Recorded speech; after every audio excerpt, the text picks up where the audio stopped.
حال جو بندہ دنیا میں تنگی کا شکار ہوتا ہے وہ موت کو یاد کرنا شروع کر دے وہ خوشحال ہو جائے گا۔ یہ حدیث صحیح ہے، امام البانی نے اس حدیث کو صحیح کہا ہے۔ معزز سامعین گرامی قدر، یہ اتنی بڑی حقیقت ہے، الموت قدح کل نفس شاربہ والقبر باب کل نفس داخلہ۔ یہ اتنی بڑی حقیقت ہے کہ موت کا پیالہ ہر بندے نے پینا ہے۔ کوئی دنیا کا ایسا بندہ نہیں ہے، یہاں پہ بیٹھے ہوئے جتنے بھی ہیں ذرا غور کریں، ہمارے آباء و اجداد میں سے کتنے لوگ زندہ ہیں؟ ہو سکتا ہے بعد کا دادا زندہ ہو، بعد کا پردادا، لیکن پردادا کا والد ہم میں سے شاید ہی کسی کا زندہ ہو۔ اتنی بڑی حقیقت کہ ہر بندے کو پتہ ہے کہ موت کی گھاٹی میں اتر جانا ہے، موت کی وادی میں اتر جانا ہے، اور موت اتنی بڑی سچائی ہے، میں اور آپ پھر بھی اس کے اوپر ایمان لے کے نہیں آتے، یقین نہیں آتا۔ ایسے لگتا ہے جو مر گئے وہ صرف غیر تھے، ہم نے نہیں مرنا، یہ جو مر رہا ہے یہ دوسرا ہے، میں نے نہیں مرنا۔ اس لیے جنازوں میں شرکت، تدفین میں شرکت، قبر کے اوپر کھڑے ہونا، قبروں کی زیارت کرنا، یہ سارے امور نبی کریم صلی اللہ علیہ وسلم نے اسی لیے اجازت دی تاکہ میں اور آپ موت کو یاد کریں۔ اسرائیلی روایات کے اندر بعض روایات ایسی ہیں جو موت کی حقیقت کو بڑی عمدگی سے واضح کرتی ہیں۔ حضرت سلیمان کے پاس ان کا ایک صحابی بیٹھا ہے، مالک الموت انسانی شکل میں حضرت سلیمان کے پاس موجود ہے، وہ دیکھ رہے ہیں کہ ملک الموت میرے صحابی کو گھوری جا رہا ہے۔ کچھ دیر بعد وہ جو صحابی ہے وہ کہتا ہے میں نے ساری زندگی کمائی کی، میں نے دولت جمع کی، اب میں نے اتنا گزر بسر کے لیے مال جمع کر لیا ہے، اے سلیمان مجھے فلاں ہزاروں کلومیٹر دور جو جزیرہ ہے نا وہاں پہ پہنچا دیجئے، ہوا آپ کے حکم کے تابع ہے۔ حضرت سلیمان کہتے ہیں اچھی طرح سوچ لے، اب میں بقیہ زندگی وہیں گزارنا چاہتا ہوں، عیش و آرام سکون کے ساتھ اللہ کی عبادت کرتے ہوئے میں وہیں پہ ساری زندگی گزار لوں گا۔ حضرت سلیمان ہوا کو حکم دیتے ہیں، وہ بندہ چلا جاتا ہے۔ کیا دیکھتے ہیں کہ ملک الموت بھی تھوڑی دیر کے لیے غائب ہوا اور واپس آیا۔ سلیمان نے کیا ماجرا ہے، میرے پہلے صحابی کو گھوری جا رہا تھا اور اب کچھ لمحوں کے لیے غائب ہوا پھر آیا ہے۔ ملک الموت نے اسرائیلی روایات کے حوالے سے ہمارا عقیدہ یہ ہے کہ ان کو بیان کیا جا سکتا ہے، ان کی سچائی، ان کی حقیقت اللہ کو معلوم ہے۔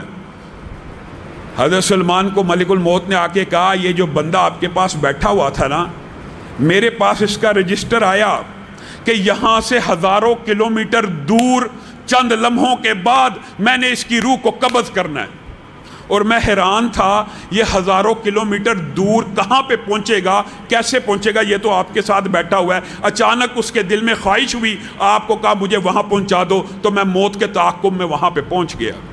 میرے بھائیو، زندگی کے تعاقب میں موت لگی ہوئی ہے، یہ پوری کی پوری زندگی اس کا تعاقب موت کا رہی ہے۔ اسی طرح اسرائیلی روایات میں سے ایک اور روایت بھی موت کے حوالے سے بڑی عجیب ہے۔